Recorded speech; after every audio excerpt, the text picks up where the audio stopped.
Welcome back to Feed Your Soul podcast, and I'm Serena, and I'm so excited to welcome you guys to the second episode. And I've got Robynne Ouchi joining me as my guest. She was a former soul instructor. She's a swimmer. She's a massage therapist. She teaches massage. She has so much to say, and we're going to be talking about transition to transformation, and she's got an amazing story.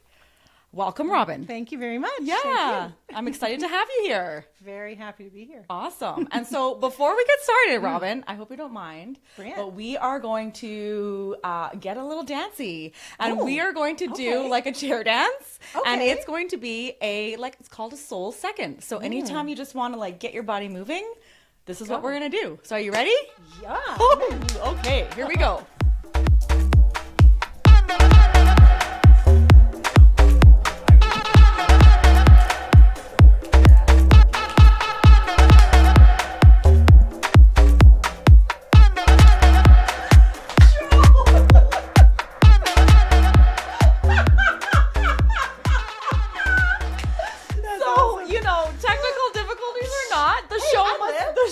Must go on, and Robynne, thank you for joining me to dance to those tunes today.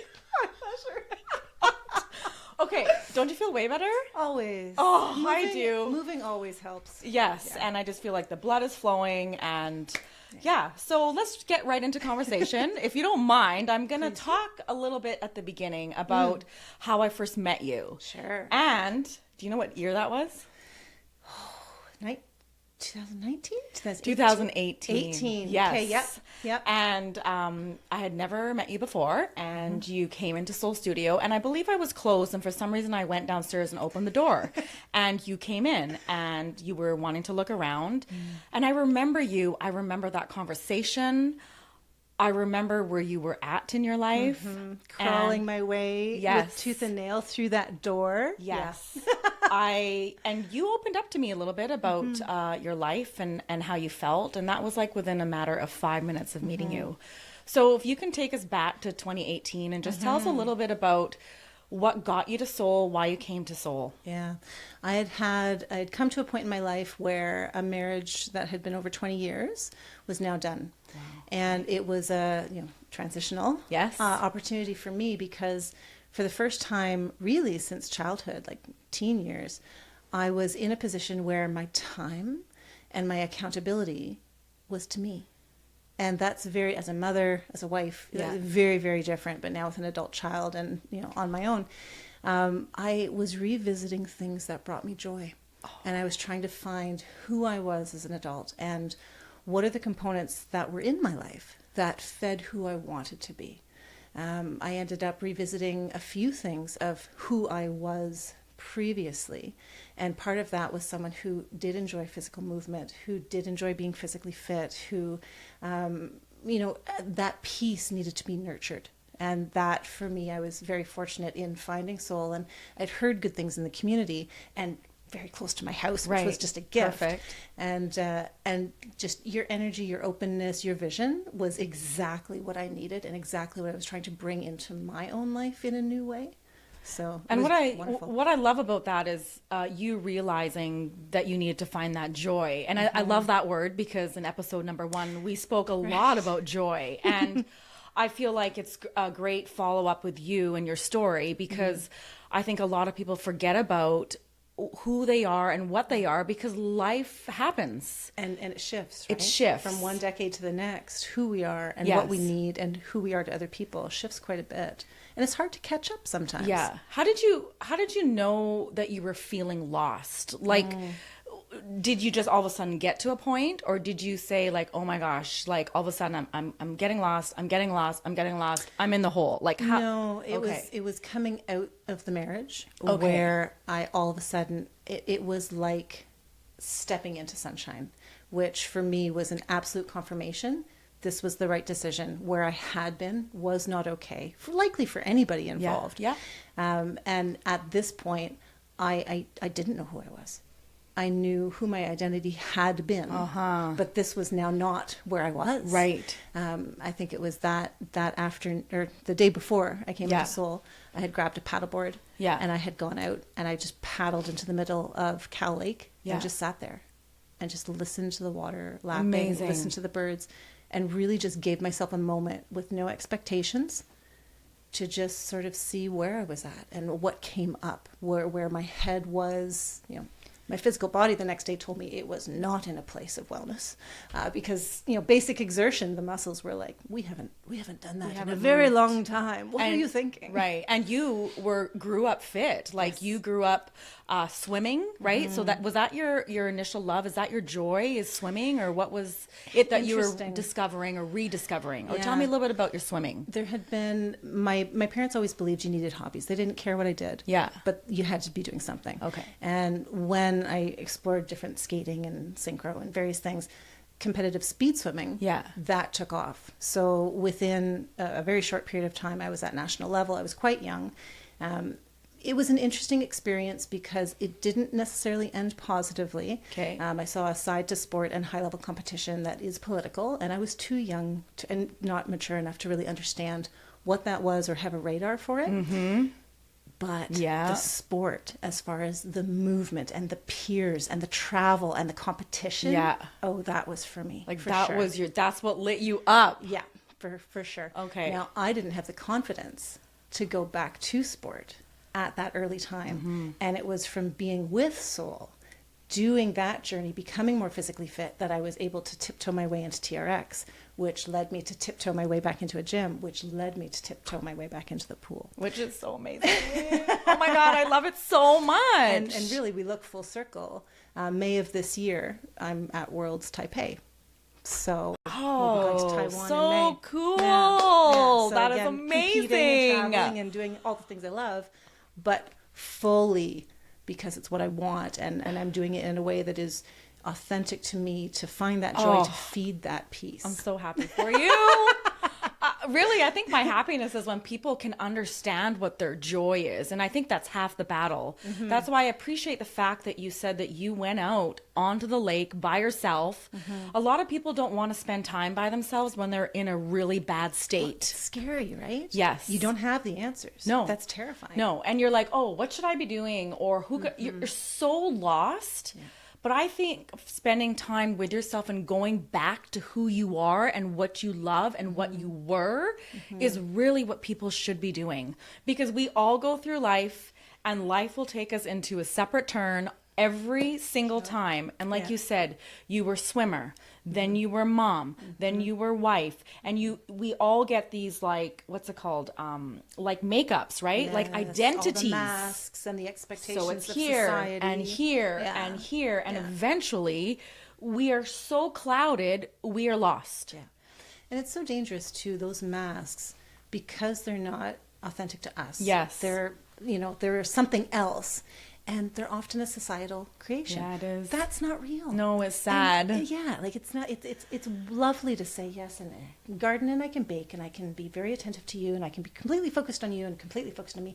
But that's not real. No. Like nobody can actually do that. No. And that's where I find those masks are so challenging, because your self-worth just tanks. Just goes. Because there's no way you can do them all, and even if you could, they don't fit your face. No, it's not you.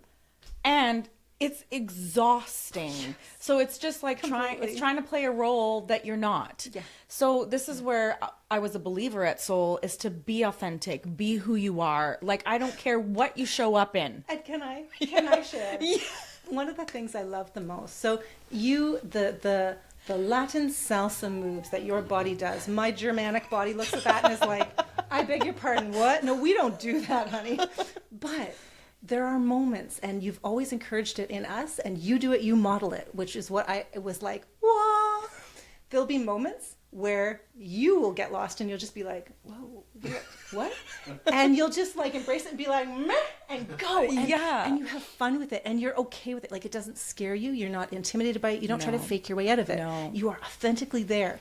And there was a day, it happened on the same day, that happened for you. Yeah. But earlier there had been somebody in the far corner, and I'm a corner dancer. Yeah. I know your corner, actually. I need like inanimate. Yeah. So that I only have a couple areas where I might actually hit somebody. Otherwise I'm just hurting me and it's fine. I love it. There was somebody else in the corner, and it was a more complicated series of, Latino movements. Yeah.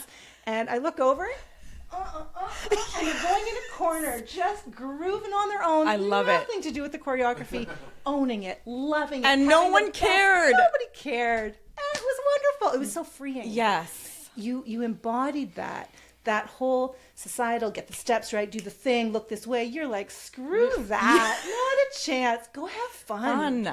And you created that space. I've never fully seen that elsewhere to the level that you did. Like, there was such an amount of acceptance. Yeah. Be who you are, whatever that looks like. Yeah. Come on in, do it. Yeah. And that's why I was a huge believer of soul and what I did and what had been created, because I feel like, especially in the fitness industry, I mean, let's talk about masks. Like, it's like for sure. The way they portray themselves, like super fit. I'm like, let's take a look around and like see who the real bodied, what the real body people are. And great if you are fit, because they're, but like, let's also try to embrace, the others that are just trying to have fit and have fun and have a good time. And you talk about transformation, and one of the paths I've gone down with regards to like the swimming and getting to a different level and just trying different things. In that body image piece too, Stacey Sims has done a book, Roar, and it talks a lot about different foods and different ways that bodies will work with that and take in nutrients or not take in nutrients. Right. So true. And that whole body image of like, this is what healthy looks like. Yeah. No, man, that's not it. No. And you have people who are incredibly well and fit, and they don't look like what in a magazine you think fit should look like. And that's, again, that moment where, we have to just embrace where we're at, love the body, what it can do, work with it, keep it strong, and forget the societal. Yeah. But do you know what my definition of fit really is, actually? And it just came to me. I've never said this aloud. But is the light within. Ooh, love. And so love like that. when I saw people come in, like I had said in episode number 1, I didn't see faces. I didn't see bodies. I saw lights. I saw souls. So like, and then I got to see souls that were dark, and then I got to see them add a little bit of light, add a little bit of light, add a little bit of light. And the next thing you know, they are coming through that door. They are standing on stage and they are rocking it. And it just was like, wow. And to me, that's what got me going, is because it's like, here are the people, that actually just want to be free. And it is society that have us pegged on what we should look like, what we need to wear. People comment on what somebody's wearing. It's like same thing. It's like, who cares? Like, let that inner light show. So I really feel like, it didn't matter what we looked like or what we wore, but when we came in, we were lit. Like we were on fire together, because it was authentic souls just being together. And I think that created a sense of community and belonging. A strong sense, yeah. And I loved it because Robynne actually came to teach at my studio as well, TRX. So she became an instructor at Soul. Yeah. And when we were an instrumental place for me to take that next step into swimming. Thank you. You're welcome. And thank you for doing it. Everybody loved you and the what you brought to it because of your background in massage and really knowing your body. It was funny. I was just reviewing COVID, like notes on a few things of what we did during COVID. And I actually can't believe how much we did. The wild things that we got on film and tried to do.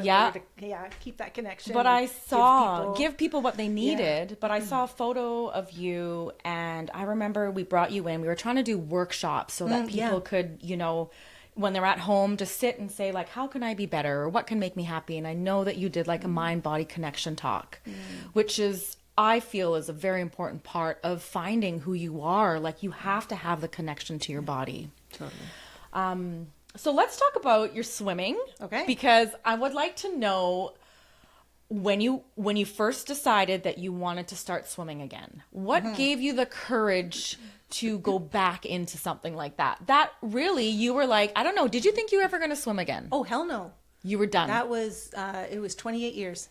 I had 28 years. I had not put on a cap. I had not put on goggles. I didn't own them. I had not jumped in water, like a pool water. Yeah. No. You were done. Closed it, finished. Yeah. Didn't like the way that the entire politics behind the sport was orchestrated as far as the tiers. Didn't like decisions that happened at very, very high levels. Yeah. Didn't feel it was okay. Done. Yeah. So done. And so you, okay, so then what got you back in? Right. So I ended up supervising for some of our students. Yeah. As they were doing an outreach at a swimming competition. Okay.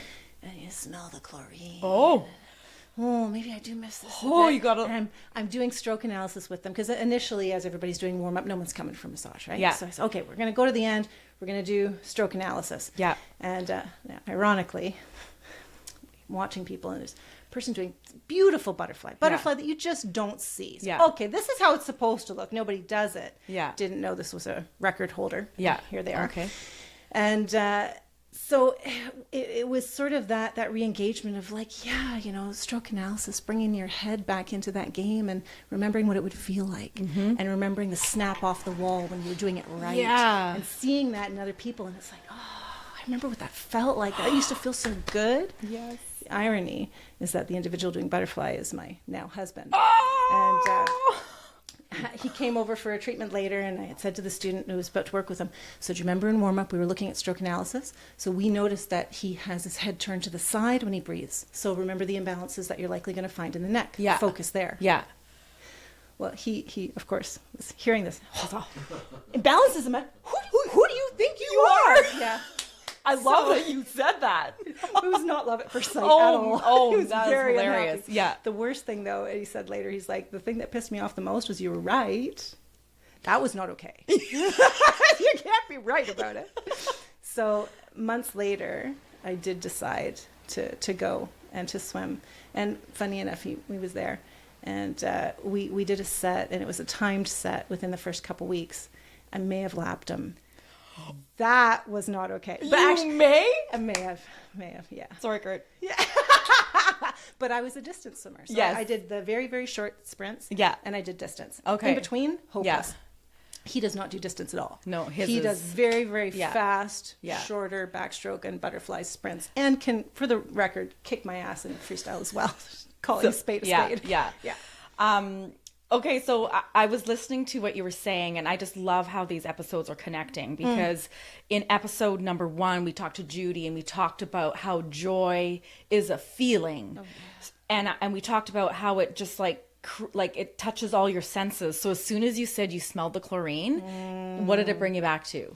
That the meets and the camaraderie and that competition. There is absolutely a piece. Some people are more competitive than other. Yeah. Might be to an unhealthy level over here. It's okay. Yeah. So that was just and then the kick and the kick, that feeling. So I think it's like connecting to a feeling sometimes when you feel lost, and be a little bit aware of like what your body and how your body moves and senses when it comes into something that gives it like the visceral. Yeah. Because I think some people just ignore those feelings, but I think that could be your guide. It could be a guide to be like, oh my gosh, there's something here. I need to be present and I need to pay attention to it. And I need to maybe follow it. And here's what I say. Why would you be scared to follow it? Right? What is the worst case scenario if you follow something? Okay? It doesn't work out. You learn something new. Big whoop-de-doo. Yeah. Exactly. And guess what? You also figure out that it's not for you. Yeah. Or you figure out it could change your life, which it changed your life. Oh, completely. Right? Yeah. And in a direction I never planned to go. I was going to be single for life. I was going to be selfish. And by selfish, I don't mean in a negative way. I just mean me time. Me. Yes. I don't want anybody in my sphere. I'm not interested, not looking, not welcome. Thank you. Yeah. There was none of any of that piece. Yeah. But that is 100% where it led me down. And ironically, people I swam with at 12 years old, he went to varsity with. Like, we have the same friend circle. Oh. We just didn't know each other. Okay, and so we went I to the knew same meets too. I knew Kurt, yeah. and I knew Kurt because I think he's a few years older than me. I knew his name from swimming.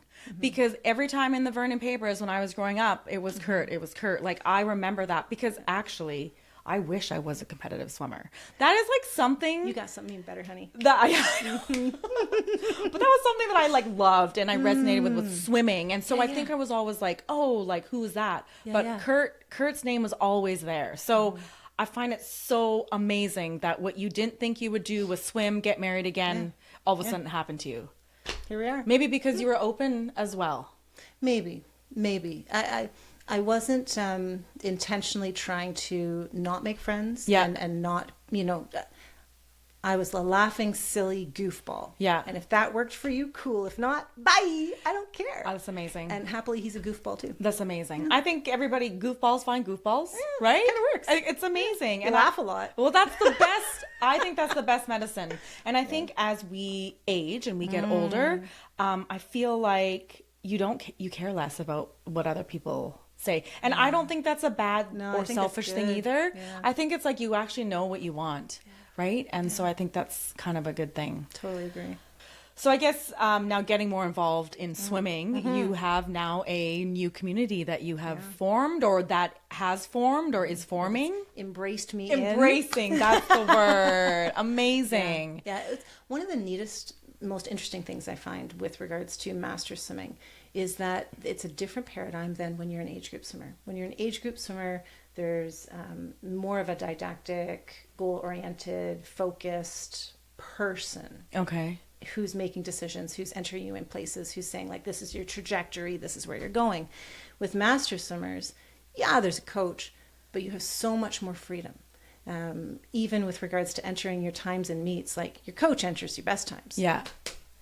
Go. Make this happen. Yeah. As a master swimmer, sandbag this one. Yeah, this one's gonna be for technique, and this one's gonna be for turns, and this one's gonna be for speed, because that sounds fun. Right. I don't know if I'm gonna do it next year, but one of the things a few of us have talked about is different goals for different years. Like a peer said, well, they do each event once. That's their goal for the year. Oh. Each event. Okay. Even the horrible ones that you're definitely not good at, you do it once. Wow. It's like, oh. Well, that's very different than go after the thing and try to place. But I kind of like it. Right? It's a way of just making it fun. Yes. And these are the sorts of things that go around the community. Some of us right now, because Vernon is getting a new pool. Yes. Woo! That's amazing. Yay. So Vernon Masters may be hosting larger scale meets, larger scale to the point where we need, a couple hundred officials. Wow. We don't have a couple hundred officials. So a bunch of us are doing more officiating and getting the training in, because that part of this has to grow in order for the youth in the area and us. Yes. In order for us to have the infrastructure to run high-level meets. Yeah. Oh, wow. That is so exciting. It's very exciting. And especially to be a part of the beginning stages, right? With a bunch of people that truly love what they do. Yeah. And it is for the youth, it is for them to have this opportunity to grow into something. I like to say that we're just really creating that base of future master swimmers. Amazing. Go, Vernon, go. So awesome. That's so great. So that's good that you were able to find, because when Seoul closed, which was also another great community, you were able to kind of push yourself into a different community as well. Yeah, I had more time to just focus there because I just didn't find that niche. There are other things that I do. Yeah. But that was a very, very special community. Yeah. That was cultivated there. It was so good. And we learned from so many people. Oh, and I think that's why I like what you said, like they're going to do the, a swimming stroke or a meet that or what's it called? An event that they don't want to do. Yeah, yeah. It's like Seoul, like 200 butterfly. Nobody in their right mind wants to do. That's horrible. Right? But then I would throw challenges up at Seoul and I'd be like, yes, you have to do all of these classes. And I knew people that did not like Zumba. Okay, they were bar focused, spin focused. I do not dance, Serena. And I was like, well, for the challenge, in order to get a sticker, you have to do a Zumba class. Or Bollywood. Or Bali X. Oh, that so was fantastic. fun. Yeah. So fun. Yeah. So then what happens is when you try something that you've blocked your mind of that you don't like, I can probably tell you 90% of the people that didn't want to try something ended up being regulars. I love it. That's great. And that could have been a Zumba class, or it could be same goes for the Zumba people who didn't want to do a ride class, you know, who are like, why would I want to sit on a bike? I'm like, why wouldn't you? Like riding a bike and listening to the music and being within like with everybody's energy. Yeah. They were like, wow, this is an amazing workout. I think too that feeling that energy, you don't necessarily get it until you're forced into it. And now you experience it and it's like, oh, that wasn't what I thought it was. Yes. That was awesome. Yeah. And so, I think my highlights were like when I first opened the ride studio, you know, a lot of the Zumba peeps were like, I don't ride bikes. No. Like, so it took like 6 months, 8 months to get some people in that room, which was like 5 steps away. And then as soon as they'd walk out, they'd be like, it was I felt like saying, I told you. And I love when you did that with yoga as well. And yes. I think for you also, you challenged yourself because did. that was not naturally your comfortable place. The coming down into stillness. Yes. Whoa. So uncomfortable. Yes. So thank you for actually bringing that up, because I'll tell you, I brought yoga into the studio, and you're right. Yoga's not my thing. Yeah. I am energy and go and push and always. Okay, Serena, come do yoga. But you did. I did. And you did with like full integrity, full presence. I gave it. I'm like, you know what? If I'm trying to make people do spin and do Zumba, let me go in there and do yoga. They would have called you on it if you didn't. 100%. And then they're all like, did you like yoga? Did you like yoga? Did you sit there? Did you talk? And it was just so funny because I remember my first class, I was like, what am I doing? Okay. We're not talking? Okay. Just sit here for 5 minutes for Shavasana? I'm like, oh my God. I'm like, surely I could be leaving right now, no? Like, I could be doing this, gotta do this, gotta do this. And isn't that a thing? Our minds, they're so busy. The stillness is not easy. That's hard work. But I loved the challenge because that to me is, if you cannot challenge yourself, you cannot grow.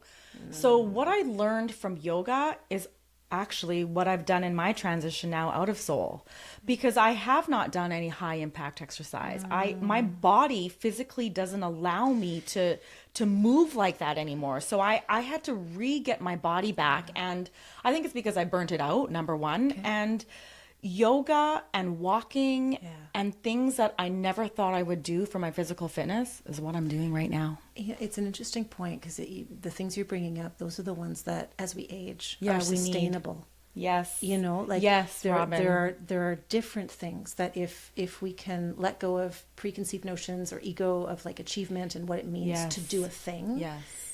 There's a whole world of different opportunities that open up that can be there for us for a very long time. Yeah. One of the, coming back to swimming, but one of the swimmers, Betty Brussels is 100.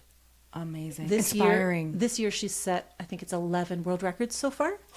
Every meet she gets in and just sets a couple more. And some of the race, like 400 freestyle is not like a lap. Like she's going for a long time. You can do a lot of things with your body. Yeah. But part of it does have to be, what do you need? I'm listening to you. I'm going to modify so that you and I can do this thing for a long time. And we got to be connected, body, mind synced up, right? Totally. And I think that's part of like getting to know mind body connection. And I've seen it where people don't have that mind body connection. But if you actually sit, so I allowed myself in my transition year of closing soul was to be with my body. Nice. and to understand, okay, body, what do you need from me? So before, very goal oriented, I would push. I'm like, okay, I'm going to walk my 6 kilometers today. I don't care if I'm tired. I don't care if it's hot. You ran marathons. Right. Well, you ran. I can't believe it. You did. I did. I and I set that goal, and I remember training for that. It was just a fun thing, but I was like, I'm in it. I'm going to go. So I went hard. Yeah. But now when I step back, I go for a walk and I say, you know what? I don't have a goal. So I actually, as much as I'd like to have a 45-minute to an hour walk and push myself uphill, I'm like, body, where are you going to take me today? Yeah. So I literally have been retraining myself to say, body, where are you at today? Because I think as we're younger and we're pushing, especially our personalities where we're like, go hard, like competitive, like we almost push too far where it becomes the fight or flight state. And your body is like, whoa. And if you allow your identity to be a part of that achievement, it's so hard to step back, because when you're stepping back from yourself and everything you know and everything you are. Yes. That's scary. That's so scary. Yeah. It is so scary. And I think that was the scariest part for me, was completely taking, like, I felt like I was taking 100 steps back. However, it's actually a couple steps forward, because I feel like it allowed me to really stay in tune with really what I want. And in the end, when you live your life, it really is for yourself. Like, you are in charge of you. Like, no one is going to... And your own happiness, yeah? Yes. And a lot of people are trying to find the happiness from somewhere else, you know, or meeting that goal. But what happens if you decided not to try and meet that goal? Like, what happens if you did that? I actually challenge some people to go out there and say, you know what? I have this expectation on myself, but what happens if I go into this with no expectation? You know, because I think that you could learn so much about yourself, and you're actually going to be surprised as to what's going to come out of it, you know? And as you say, stepping away from the fight or flight. You're in the endorphins. You're just accepting the calm is okay. Calm is okay. Yeah. And now yoga and calm and meditation has been my thing. Nice. And I think it's just about calming your brain and really fine-tuning, like, really what it is that your soul wants, you know? So, I don't know. It's a pretty interesting way to think about things, but I feel like as we get, you know, older and we age, we don't have the energy like we did, and nor does our body keep up with that. The joints do not have what they used to have. I know. Something does have to shift. Right? Yes. So then make the shift and be okay with the calm, right? Or if you are the extra calm, maybe try and add a little bit of movement, you know, but don't put the expectation on yourself where, like, oh my God, I don't move now, I got to do something. Don't go run a half marathon, okay? Like, go out for 5 minutes. And their studies are starting to show more and more now that when you go after something, they're targeting cardio, but I think you can make it apply to anything. Yeah. And you're doing it because you think you should, not because you're following something you enjoy and you're enjoying the experience. Yeah. The cortisol production makes it completely useless. Love it. Well, don't do it. Like, what a fact, right there. It's not helping you. It's not helping you. No. It's not helping you. So don't go to the gym just because you think you should go to the gym. Do it because it's fun. Yes. Yeah. And actually, I started working at a gym in the late 90s. And I remember, actually, this is what really almost started my path to soul, like, you know, 20 or 10 years later. But I would see people come in, rushing, like they had to get their workout in. They come in, beep, key tag, no smile, boo, done. Okay, so my workout, gone. And I'm like, oh, bye. Did you have a great workout? Like, you know, but then I discovered fitness classes and I was like, oh, here we are. And then so like I wanted to take that joy that I found out of working out to bring to people, because I'm like, don't just work out because you think you need to work out. Find that workout that actually like you want to go to, right? As opposed to feeds your soul.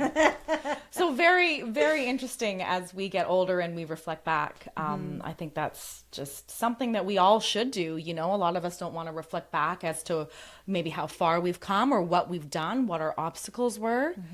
And obstacles, I always feel like we always overcome them. Do we not? Every single obstacle. Look what you overcame. And I want to give you huge credit to finding yourself within and trying to find that space where you're like, I still got more life in me. Because you could have gone the other way, Robynne. You could have been like, you know what? This is just going to be me. I'm going to continue to do this. And ironically, that stage I was in, there was a lot of fatigue, a lot of physical pain. A lot of physical pain at that time. Because you weren't moving. And so a lot of people do have that fear, like, if I move, I'm going to hurt. But it's actually, if you can just get through the initial DOMs and all of the discomfort of this weird new thing. Yes, your body will be like, thank you so much for like keeping me moving. So, you know, I think it's a lesson too, is you don't have to go hard. You know, it's movement every day, 5 minutes, you know, or if you're a competitive swimmer at this age, it's a different story. But I want to give you kudos to like how far you've come. And I know, like, what are the longest swims you've been doing? Is it crazy? That's a loaded. Do you really want the answer? I want the answer. So this summer I had one race that I was focused on. And for the record, I gave myself 2 weeks of sloth afterwards, full joy in my sloth, like completely. No, I have not been in the lake. I went to the gym once because I really was missing it. So I wanted to. Well, good for you. You honored it. Totally. Because you put your body through the ringer. It was 36 kilometers. 36 kilometers! That was a longer one. In the lake. Yeah. Not advised. This is not advised by medical practitioners. I do, however, have a friend circle who make that sort of thing look minimal because they do things that are far worse, far more insane. So there's this, community sort of normalizes my abnormal tendencies. But then you found your community that is of that, right? So I also find that, find your people, right? You find your people that love the 36K and that push. You know, like, I don't think that's my community. Maybe it was before, but not swimming. But you found your people. Right? Yeah, so definitely. I feel like your people are out there. Just give yourself a chance to do what you're doing and open yourself up. 36K. Unbelievable, mind blown. Like, what does your body feel like after something like that? Interesting. So after reading Stacey Sims' book, I shifted the nutrition that I was doing. I shifted the frequency. And I went back to full whole foods. So my first 18 kilometers, last summer I did an 18K. Just 18K. No big deal. My first 18K of this summer was 20 minutes faster than my 18K race last summer. Wow. So the shift in training, the shift in food, and the frequency change, absolutely the right ticket. Amazing. Did not have my 36 distance dialed in. So I definitely towards the end of it. Have some work to do. Yeah. Now I know what I need to do. What you need to shift do. That, but it was good. My challenge for myself, because after my 11.8 a couple years ago, the 18K last year, I couldn't lift my arms for a couple days because shoulders were angry. No, this time I had to be careful, but I could immediately after. I could the next day. So again, the work that I'm doing, much more balanced. The shoulder capsule was more healthy. Wow. Recovery was faster. Wow. Kudos. Amazing. And that was a joy piece too, because it's like, oh, it's working. Right. The things are working. Great. And now it's tweaking. So look what happened. 36K. But look what could not have happened if you did not take that route. So I think that's, to me, inspiring. I love that you took that leap. And that now that you swam when you were younger, but you have a different edge, you have a different push, you have a different, you are your own competition. And that's what I love about things as we get older. It's like, I don't care about anybody else, to be perfect. Like, I mean, not in a mean, I'm not saying that in a bad way. I think it's healthy. Yes. Yeah. I compete against me. Yeah. I'm like, so what can I do? So if we bring this back to a recent example, Summer McIntosh, Canada's Golden Girl swimmer. She has been coached very well for how to deal with media. But one of the things that was so beautiful that she would say when she was being interviewed about the competition, she would talk about the technique that I am, trying to improve upon, or the turns, or the shift in the stroke, or the whatever. It was things that she would determine. She never offered the media or the public a benchmark that she could be measured against, that they could then look at and be like, I will judge you in this way, whether you have met your goals or not. Yeah. She always phrased them, and I think she's absolutely right to do this, in a way where she owns and she holds the power over, what are the criteria that I'm trying to do? Like, what exactly does this look like? Oh, I know what I'm working on. I know. And I'm happy with that race. Yes. And that's how she would phrase it. Amazing. I'm happy with how, this went, or I'm happy with how I did this. Love it. And it was always not the place and not the time. That, to me, is a learning. That is such a great skill to have, right? Mind blown. Yeah. Because like, I think that's, we in society, we grow up to be like, be the fastest, be the best. You Be the A things plus. I can measure of you. And what is and what is measuring? What is that? Come on, just measure your happiness and your joy. You know, judgment was last decade. We don't do that anymore. No, so don't judge yourself. Be easy on yourself, you know, and have fun and honor where your body's at. Totally. So I think that's so amazing. So I know we've talked a lot about this, but is there anything in particular, Robynne, that you know maybe at this point in your life that feeds your soul? Time and space to do the things that feel right in that moment. I used to fight. I'm a morning person. And so getting up quite early and filling the time, you know, with things, the achievement things. I have been working at, you know, waking up, body's awake, how are we doing? Feel fatigued today. Gotta go back to bed. Amazing. And that's been a hard shift. But what I've found is achy spots and overall like mental fatigue when I'm partway through the day are much, much better if when I feel like that, I allow myself the ability, because I don't have to get up at 4. My body likes to get up at 4. Yes. I don't have to get up at 4. Yes. And sometimes going back in 6 or 7 or whatever time, getting up then, there's sort of this like warmth and softness in areas that were sore. Yeah. Like, oh, you needed a little bit more of that healing time during rest. There you go. That is Enjoy. Amazing. Yeah, it just coming to a kinder place. Yes. With that sort of thing. It's been a big one. Yes. Yeah. Yeah. Oh, that's great. Thank you so much for sharing. My pleasure. That's amazing. And pretty much just to end this podcast, there's something that, again, I like to do. We did a soul second and we did a little dance. But again, another soul second that we can do in our life when we're feeling flustered or we don't know what to do is just use the magic of our breath. So I'd like to just take one deep breath with you and sit however you want to sit. Close your eyes if you choose to close your eyes. Let's take a deep breath in through your nose and exhale however you want.